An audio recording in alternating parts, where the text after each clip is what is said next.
Hey everyone, happy Wednesday, good evening. My name is April Fournier. I use she, her pronouns. I am Dene, a member of the Navajo Nation and the National Program Manager for Advanced Native Political Leadership. I'm also an elected member of the Portland, Maine City Council, the first Native woman to hold this office. We're so excited you're joining us tonight. Thank you for engaging. Thank you for being excited to hear from just an incredibly powerful Native woman. And thank you for showing up for our community. So I just want to share a little bit about Advance and our background and what we've been up to and what we're doing and why we do what we do. So Advance Native Political Leadership is a project created to really address the need for increased Native American representation in elected and appointed offices throughout the country. So we know we need equitable representation in elected offices, and increasing Native representation in office is critical for us to be able to secure a reflective democracy for all of us. So one in which our country and all of our communities benefit from the leadership and talents of Native peoples, and we're responsive to the assets and issues that affect the Native American communities. So we also know that historical, legal, and contemporary factors really affect the level and depth of engagement of our Native American communities, especially Native women, in the political system. So we really have an underrepresentation, a significant underrepresentation of Native peoples as elected leaders in every level of government. And so when we look at that representational parity, we see that the Native community represents 3.4% of the total US population, where if we were actually going to reach parity, we would need to have more than 17,000 elected Native leaders at all levels of government. And so we're working on getting there, but we're also working on protecting the vote, making sure that we do engage Indian country to come out and elect their leaders. And it's so important to see people that look like you and talk like you and have very similar histories and values serving in office and creating spaces for others. So that's why I'm so incredibly excited to have this event tonight. And I have an incredible leader with us to just share some of what's going on with her office, how she got there, and what's next. So just a little bit about my friend, Gabriella Cázares-Kelly. She's an incredible Tohono O'odham woman. She is the Pima County recorder, elected in 2020, the first Native person to be elected to any Pima County public office. Gabriella grew up in a rural community nearly 100 miles southwest of Tucson on the west end of the Tohono O'odham Nation. She moved up to Tucson as a teen. She's worked in Native American institutions for over 14 years, mostly in higher education, but more recently at the high school level. She has fiercely advocated for students throughout her time in education. And not just an elected official, Gabriella works regularly to create space and engagement for her community. She's committed to creating and transforming spaces to include Indigenous voices and the voices of those who are historically underrepresented in her county and in her community. And has been recognized multiple times for all of this work that she does. And so I'm just really grateful to have her as a colleague and a friend and a fellow Native elected woman. And we also share the unique joy of being moms to twins. So welcome and thank you so much for joining us, Gabriella. Thank you so much for having me. I always do my introduction as I always do. Got to do that when you're in Indigenous spaces, right? Yes, ma'am. Please go ahead. Gukdash, Anya Nyamchugi Gabriella Cázares-Kelly, Bismochkuk, Amjud, Anya Woodka Pima Chukshan Ohahandam. Hi, my name is Gabriella Cázares-Kelly. I'm from the communities of Bisnamo and Kuk, which are located on the Tohono O'odham Nation, which is right here in beautiful Pima County, where I now serve as the Pima County recorder. And my dog is over here, of course, deciding to make noise and getting treats. That's what they do. That's what they do. Awesome. Well, thank you so much for joining us tonight and taking time out of your busy schedule. You recently, I think, just completed an election. Is that right?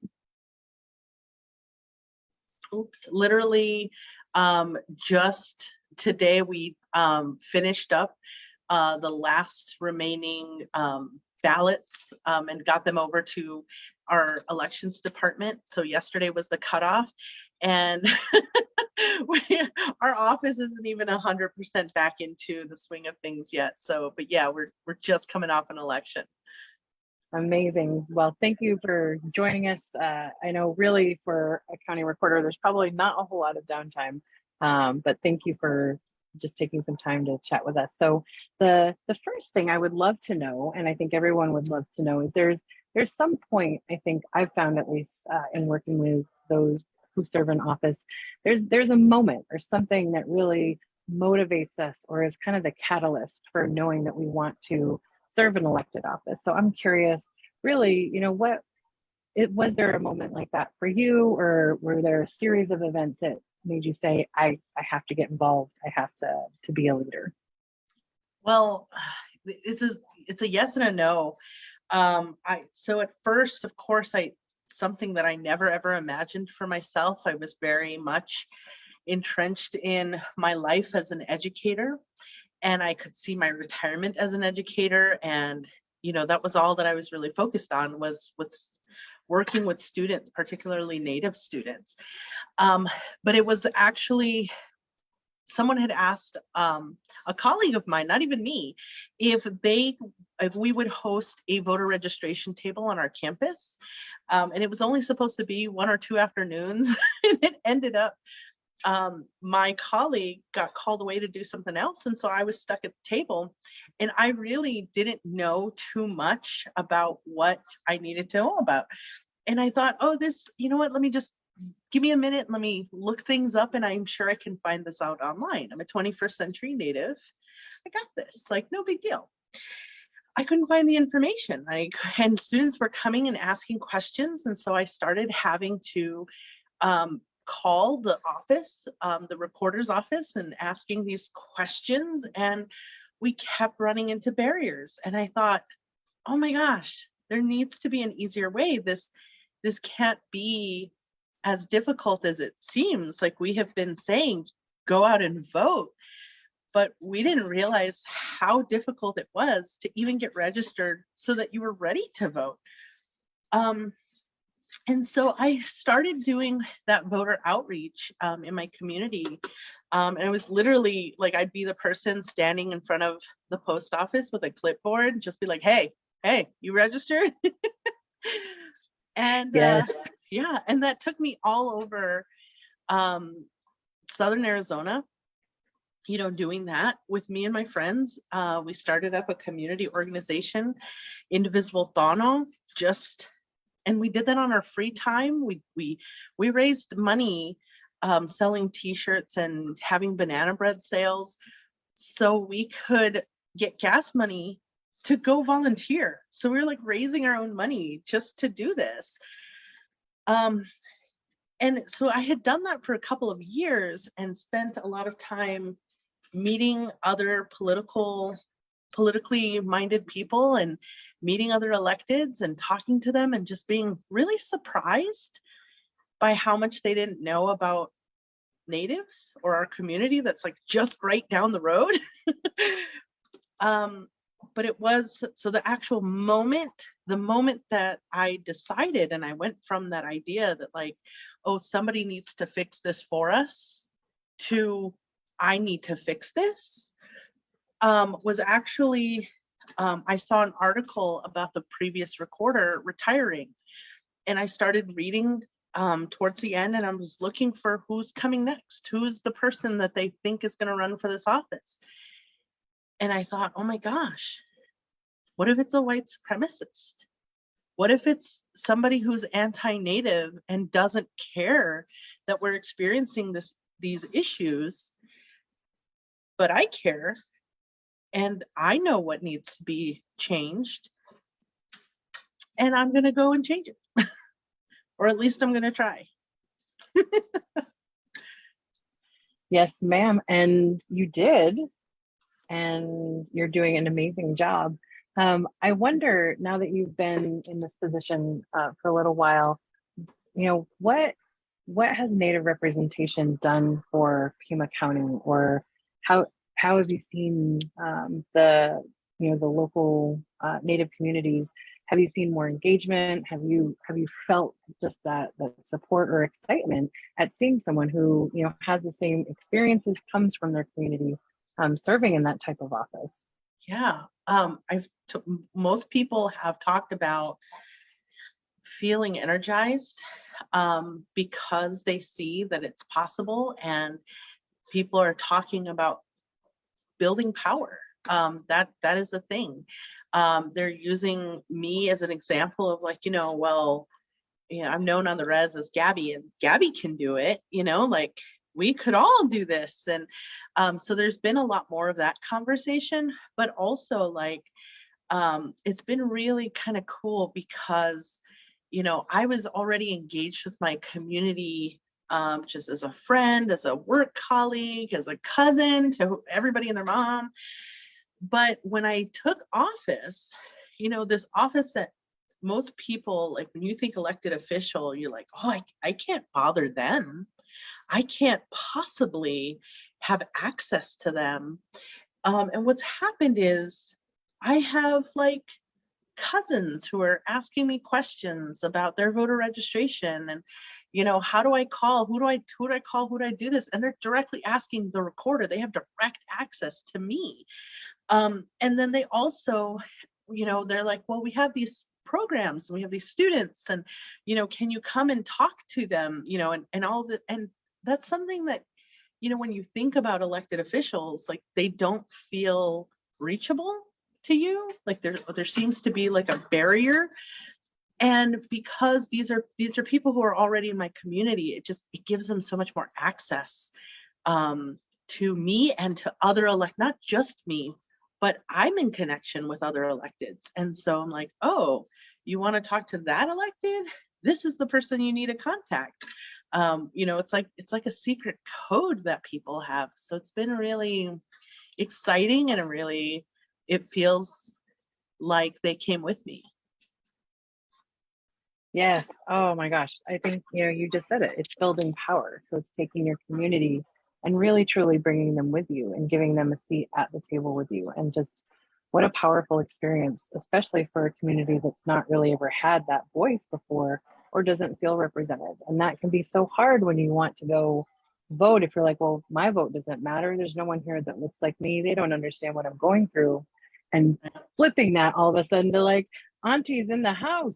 Yeah. The other day, actually, a couple of things happened. Like one of my friends from back home, she starts messaging me and she's like, hey, something's wrong with my mom's voter ID card.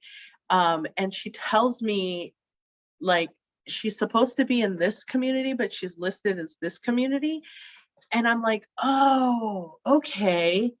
And I went and I looked at the paperwork that we had, and we were able to spot that error, and it was an error, and fix it, because I'm familiar with the communities and the districts and where those names belong.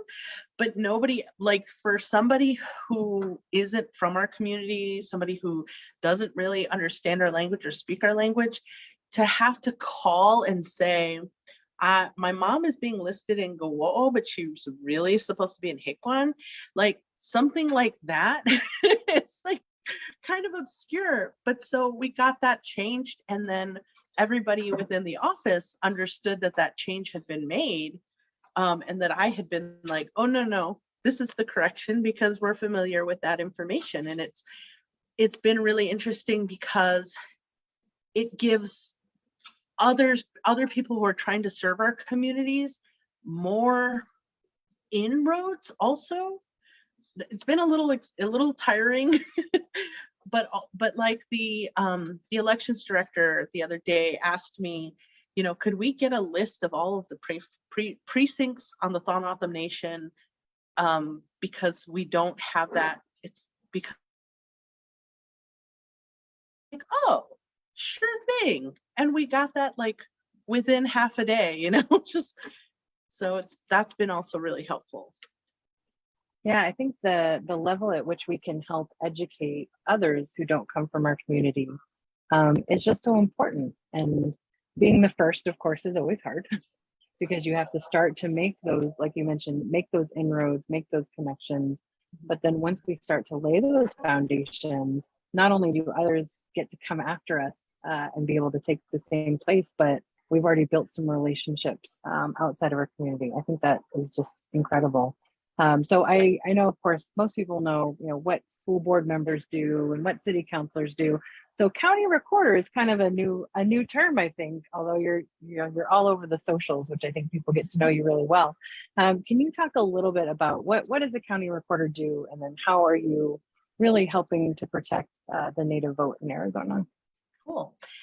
Yeah, so the recorder's office is responsible for voter registration, all of your data having to do with your voter registration, early voting, which is everything in Arizona. It's 27 days of early voting, and also document recording. Those are two really different sides of the house. Document recording really has to do with like real estate and property and that sort of thing. And a lot of people were kind of surprised, like, why are they under the same roof, those two very different functions? But this actually goes back to voting restrictions. There's that dog making that noise again. It goes back to voter restrictions when only certain people could own land, only certain people could register to vote. That would be, property owners, rich white men. And so who better than the person who took care of the property documents and records to determine who was eligible to vote or who wasn't?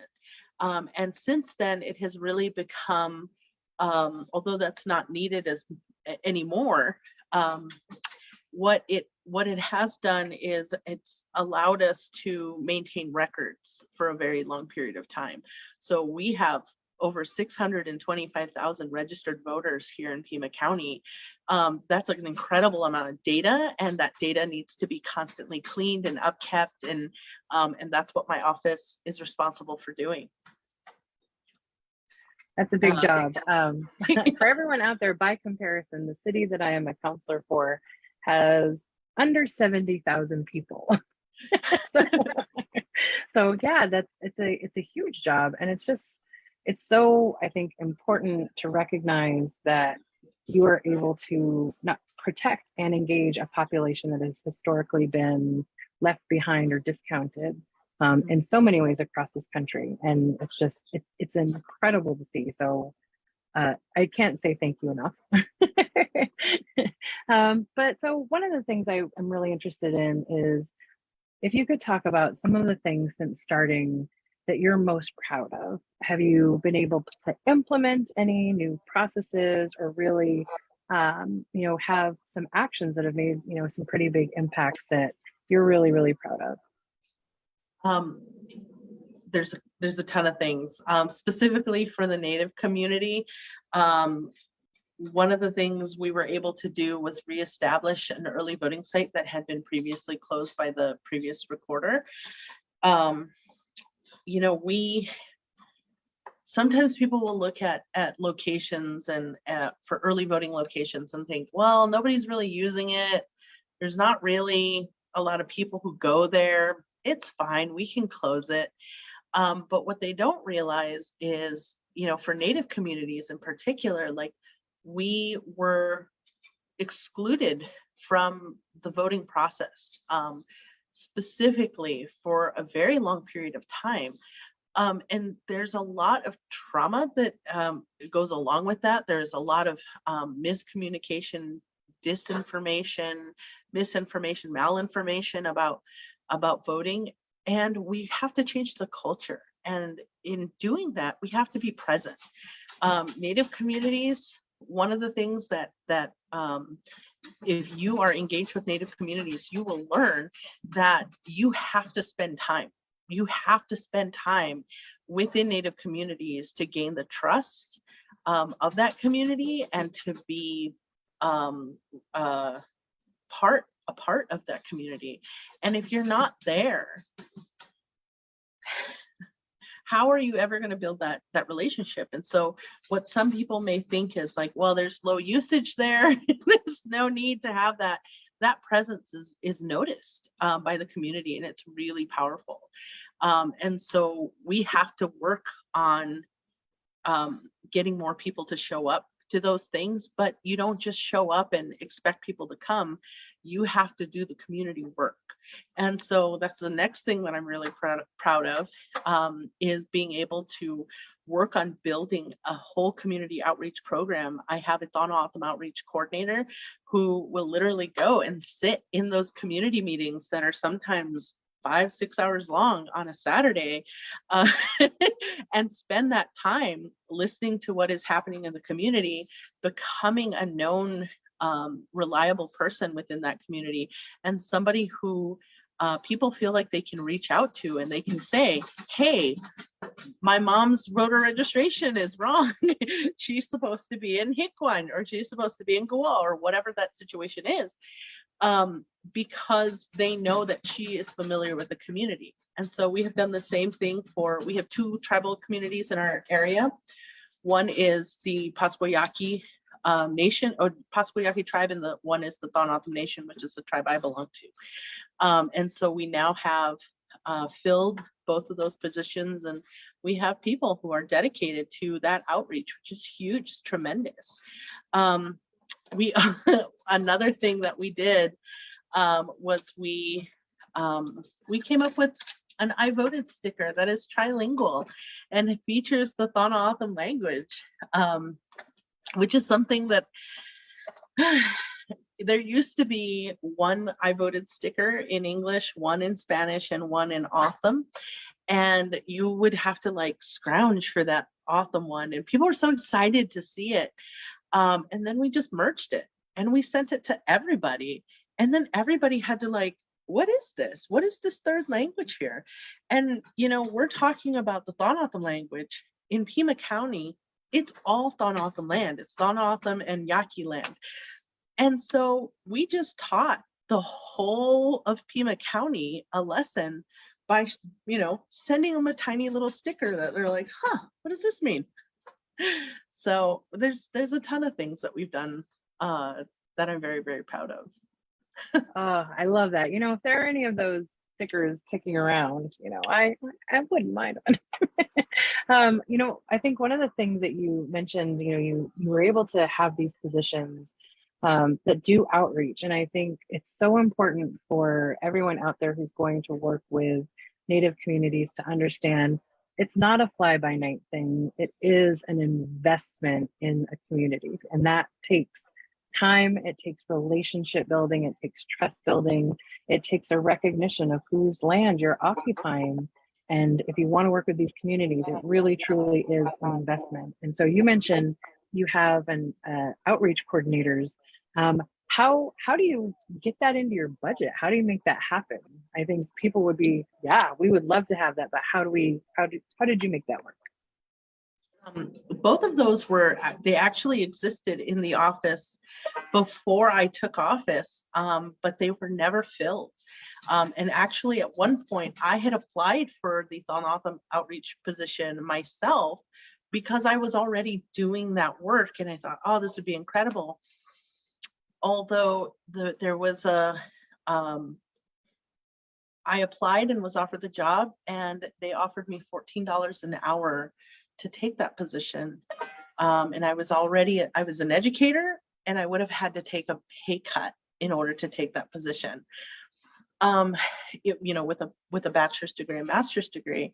And so since then, we have spent a lot of time professionalizing that and really recognizing the skill set that we're requesting and requiring of that, because it does require much more investment from that person. You're literally having to have someone learn a different culture, learn a different language, and not just the language, like, oh, they have to be able to speak, my tribal language, but also to understand the way that community is speaking about voting. Asking a question like, are you registered to vote in my community, was literally confusing. People would say, does that mean for tribal elections, or like like per president, and people didn't know how to talk about, federal, state, and local versus tribal, and the two different registration processes for both of those. And so all of that, we justify that by saying, we have this history within this community, and it's our obligation to work on that relationship and provide this. And, for any of that type of,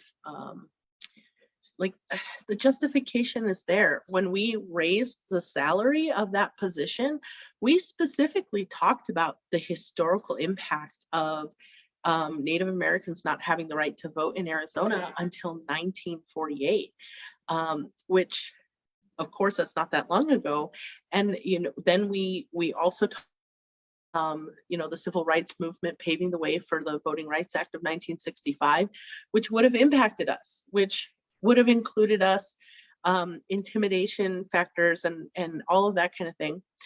And then also, I'm always reminding people, but my grandma didn't speak English, and she didn't have rights to a language translator until 1975 or the mid 1970s, which isn't that long ago. My oldest brother was born in the 1970s. So it's not that long ago. And if you take the time to put that on paper, the justification's already there.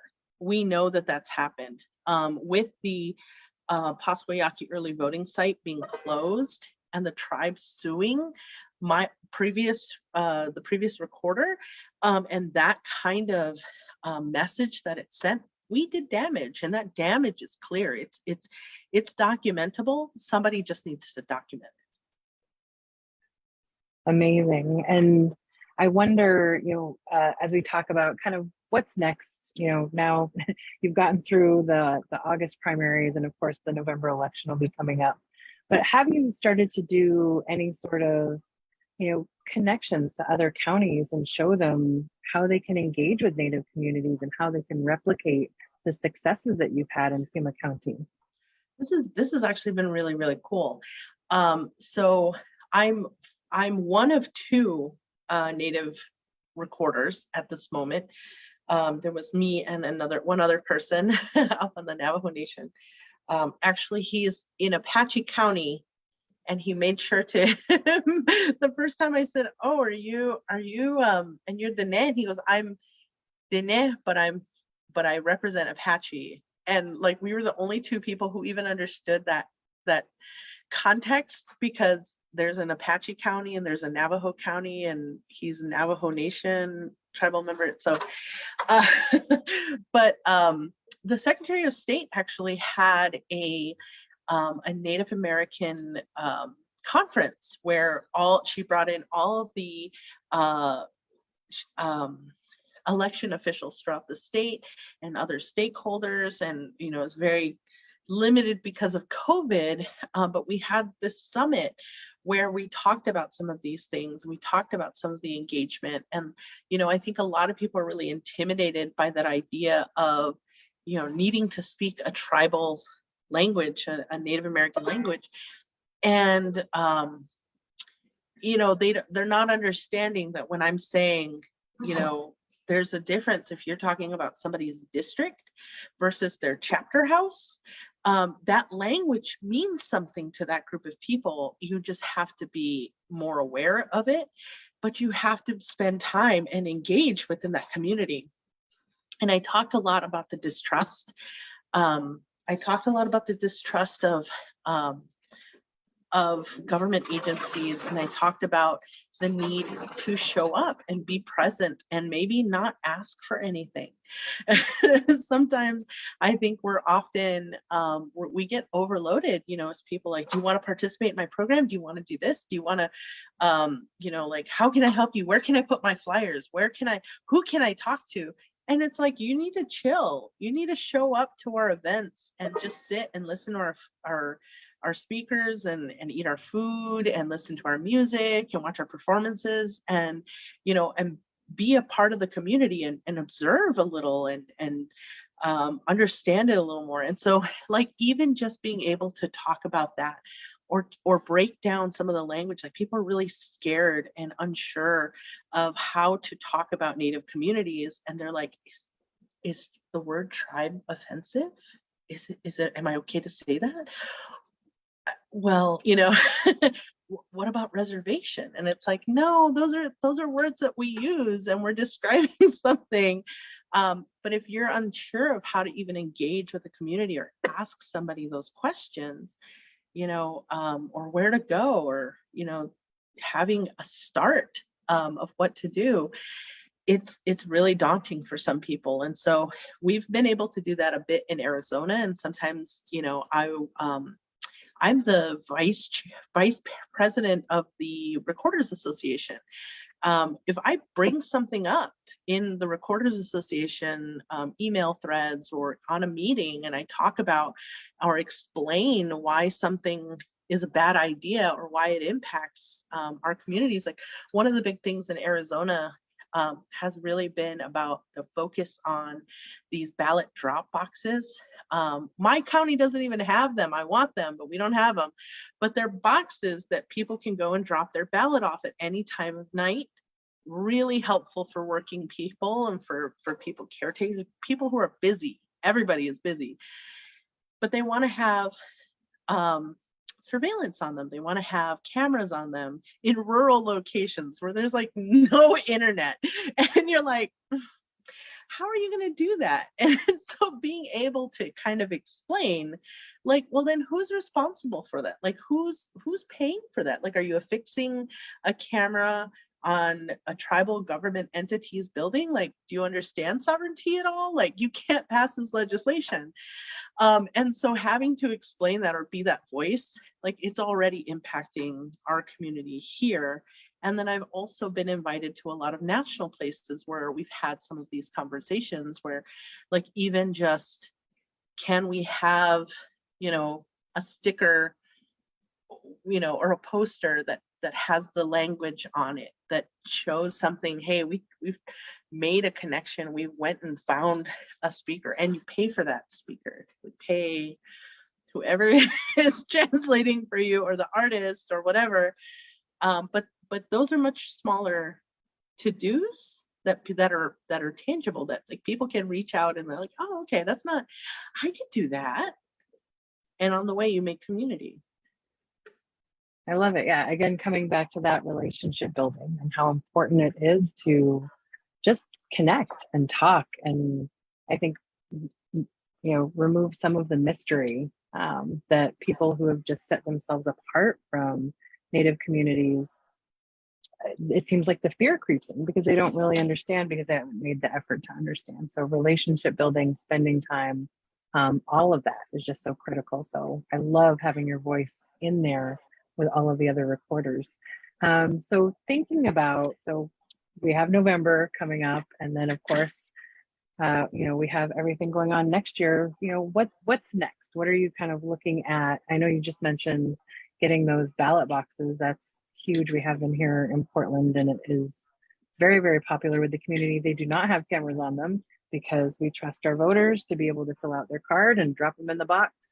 And we verify it on the back end. So we don't have cameras, but what's next? What's coming up next for you?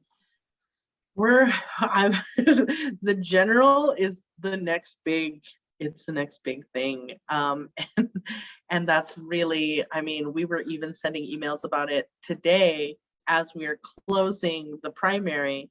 We're already on these print deadlines for the general. And so, but it really is about making our office accessible. It's really about speaking in plain language that everybody can understand, really demystifying the process, trying to make it so that it's much more normalized, that it's, we tend to, I think, have this messaging that, voting is the most important thing you can do.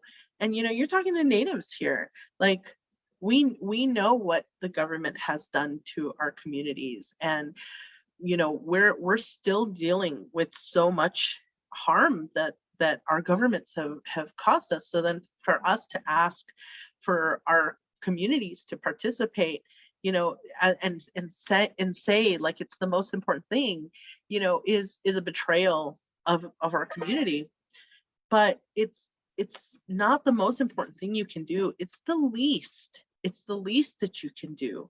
And the most important is doing what we've always done, which is being involved in our community and figuring out ways to bring more people in the way that we've always done. We've always been killing it. But where we have to change, that culture is participating in this larger government structure that is impacting or making decisions that is costing Native lives. And we have to be able to engage in that, participate in that, influence that, maybe change that. And that's what we gotta move towards. So moving forward, it's just continuous. We just continue to grow. We show up. We're teaching. We're learning. I think that needs to be really emphasized, that it's not always going to be, oh, you got it in the first try. We're gonna keep seeing what else works, and try things and try it again, and maybe alter things and get better. Absolutely. We are constantly evolving beings. So of course, you ran for office, and you had to go through the campaign process and the elections process. So if you could think about advice for people that are watching, either whether they're watching live with us now or they're watching the replay, as we come to, November is coming up, and that's an election. And then of course, we'll have another round of elections next year, where these offices are starting to come up and people are starting to think, maybe that's me. Maybe I've seen someone who, looks like me or does something that maybe I think I could do. What would be your advice for someone considering running for office, and stepping into this space? I know that's a huge question, but no, I have so many recommendations for this. I happen to do a lot of the things by accident. Number one was showing up. Like, start showing up to things. If you are wanting to run for council, you're wanting to run for an office that has public meetings, go to those public meetings and find out what they're talking about. And find out what the scope of their office, what they do. That I think is so helpful to learn, because I would just go to, whatever group had a meeting, or like, oh, I've never been to a city council meeting, like, let me go check that out. Or, oh, the library has a board, I didn't know that, let me go check out what they're talking about. And literally whatever space that you're in, sometimes you can choose to not say anything, and sometimes you raise your hand, and you never know what can come from that. I went to a library board meeting one time, and I was the only public observer there, and they didn't have to call on me or anything, but they were talking about how to engage with communities, how to identify communities that we're not engaged with. And I'm like, oh, I can tell you, like, and that literally, me raising my hand in that one meeting, and this is before I was, an elected official or anything, it resulted in my community having a bookmobile visit, which we never had. And just the other day, I saw that my the one library on my res, that they're closing for renovations while they move into another building. Like, that's so critical. We still have those library services because the bookmobile is involved now because I raised my hand in one meeting, which is crazy. So I encourage you to show up and to go to those meetings. If there's a town hall, if you want to go and meet your representative, go and talk to them. A lot of times you'll find that they're not as intimidating as you think they are. I actually started going there. I know that's us, right? But also sometimes you might find that, like, maybe they aren't as knowledgeable as you are about something that you really care about. You care about water, you care about education, you care about you know, roads, whatever it is that you care about, go and talk with your elected official about it, and they should know more about it. But you're also going to find that they don't know enough. And that's when you're going to be like, oh, I know more than this guy. Really? This guy won? And you're going to see, like, they're not smarter than us. They're not smarter than us. And we can do this. So maybe we should. And it's being in that space, and that really helps. Third thing is, really, you should be going with your community. Go with your friends. Show up in those spaces with more than just yourself. Bring somebody with you, because it's important for you to know that these aren't always safe spaces, even if they're woke spaces. And you're going to need somebody to be able to, like, give some side eye to, like, did you hear what they just said? You hear they tripping? That's so important, because this is like a marathon type thing. You know, we need to take our time. It's not a sprint. We don't need to take on all the burden by ourselves. And we travel in community. We may as well, right? I think my good friends from Indivisible Tohono, my community organization, they were the ones who helped me through a lot of these moments, or these times when I was feeling so frustrated and angry about the conversation that was happening in the room that didn't involve our community. The last thing I'll say is, I think that you should work on help a candidate run for office. If you are slightly interested, find out what it's like to literally carry somebody's literature, knock on a door, and try to sell that person to that voter, because that's something that you're going to have to do. If you want to run for office, you're going to have to be able to knock on a door and say, this is why you should vote for me. You know, and that means, you know, phone banking, something that we're really uncomfortable with. Learning how to do all of those things are skills that, you know, if you have that skill and you're feeling comfortable about that, you know, in the future, you're going to want to have volunteers that go and knock doors for you. And you're going to need to be able to tell them, hey, this is what I need you to do.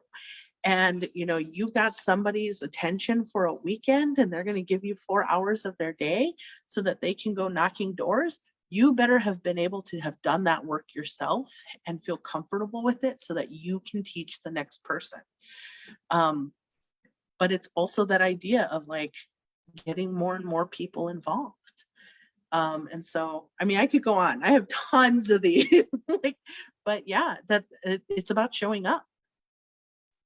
Absolutely amazing. Yeah, we could probably have an entire hour just on that, you know, and we'll talk about this as we close out. There are, you know, different programs you can go to dive deeper into these discussions. Gabriella, thank you so much. I have some fun questions for us to finish up with as we let you get back to the rest of your evening. So our lightning round. The first question actually goes right along with campaigning and running for office. What is your favorite campaign trail snack? It's actually a drink. One of the major things that I used to do after a long day of campaigning, there's this really wonderful Mexican food restaurant here in Tucson that has licuados and aguas frescas and like other kinds of Mexican drinks. And so it'd be a strawberry and banana milkshake that I used to get afterwards. And it was such a treat. It was my favorite thing. Yum, yum. I would have to get it as like an oat milkshake or an almond milkshake so that my belly doesn't I mean, I should have, but yeah. Right. And you know, I know you have some involvement with a book club, but what is the last book that you finished? And please feel free to also talk about your book club. Okay, so I have, first of all, my book club is my best friend just made a book club, Res Girls Book Club, and we have not only been able to read these amazing books that we probably wouldn't have read otherwise, and then talk about them, and different genres and everything. But we've also gotten to talk to a lot of the authors of these native of books, and it's been really incredible to just hear what these authors, these writers talk about the process and all of that. So it's been really amazing. So the last two that I got to read through them was Snake Falls to Earth, which is by Darcy Little Badger. And that was a book that was this surrealist animal world versus human world kind of thing with shape shifting. It was really, really cool, but kind of sci-fi, very nerdy. And it, for a younger audience. And I'm really scared of snakes, but the snake was very cute and was not scary. And then the other one was The Marrow Thieves by Cherie Demeline. Oh my God. I had the pleasure of listening to this audiobook, and it was amazing. I was just, as I would drive around, I did it when I was traveling, and I was driving through the streets of Phoenix listening to this audiobook, and I was just like, I have to pull over. Oh my God. It was so beautiful and such a powerful book. And it was about natives in the future. Yeah. Yes. It's so good. It's so good. Yes. And there's a second book, and I just got the library like yesterday that it's about to hit my bookshelf. So I'm so ready. I'm so excited. And I'm really, really grateful to the Res Girls Book Club. And they're only on Instagram. You can follow on Instagram. It's like I said, it's my best friend putting up information. But without it, like, I don't know what the last book I would have read was if it hadn't been for this book club. And so it's been really beautiful to be, pushing me to read just a singular book every month by different Indigenous authors. And it's been really, really great. So I'm a big fan. Love it. Yeah, I have Kindle on my phone because, of course, there's times in between meetings where like I just need something to read that's not policy documents. And so yeah, Res Girls Book Club has been so instrumental in just letting me know like what Native authors are out there, because it's sometimes hard to find. And I would be remiss if I didn't also mention I recently joined the Paperbacks and Fry Bread. It's another Native bookseller here on the East Coast. They do monthly mystery boxes where they will send you a BIPOC author, an Indigenous author, just surprise book. You can buy different levels. But I just recently discovered that, and I have a new book, and I'm so excited. So cool. I love it.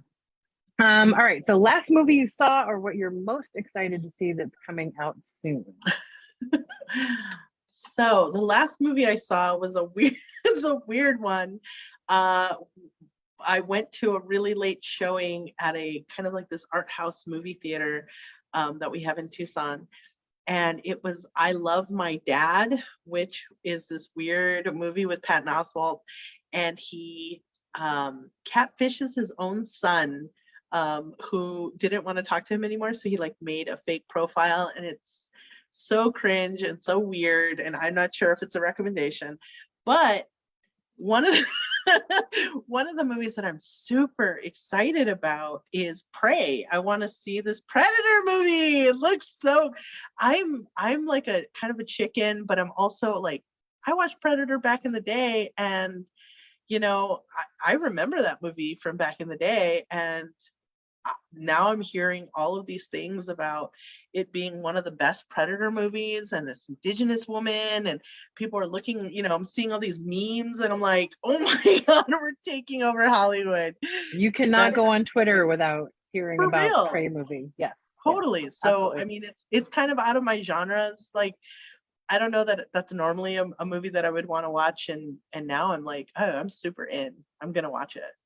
Same. I will watch it like in the middle of the day with all the lights on though. So we'll be in good company. Maybe we could do like a watch party where we watch it together so we can Right? Exactly.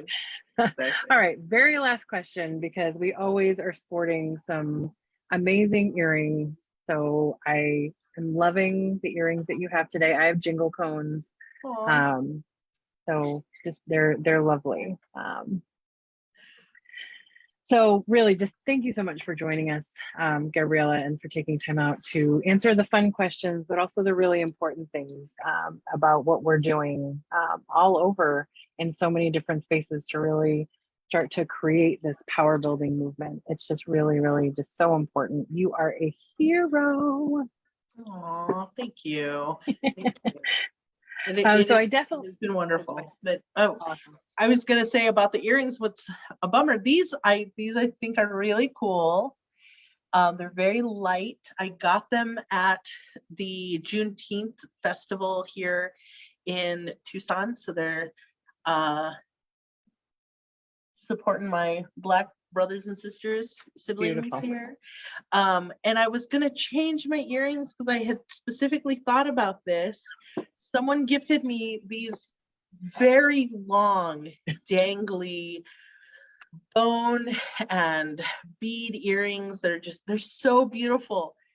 But like in the non-native community, that's kind of like a little extra. But in the native community, it's like totally these anti earrings and anti vibes. And so I'm like, man, I need a good, I need a good event to rock those there. All right. Well, now we're just gonna have something else so you can rock them. I'm with you. I'm with you. Yeah. So if you want to keep up with Gabriella and follow along with her continued work for Pima County, you can find her on socials, on Twitter, on Instagram at Gabriella C. Kelly. You can also Google Indigenous women coming through on YouTube and see my favorite video so far of Gabriella in our nation's capital, just taking over, because that's what we do. And then if you're interested in learning more about the Native Leadership Institute and our candidate training, because you're thinking running for office might be something that you want to do, please visit our website, advancednativepl.org. There's lots more information out there, or check us out on the socials. We have lots of links out there. But thank you so much. Have a great night, everyone. Thank you for joining. Thank you for your interest and your engagement. Keep showing up, keep building those relationships for our community. But and have a wonderful night.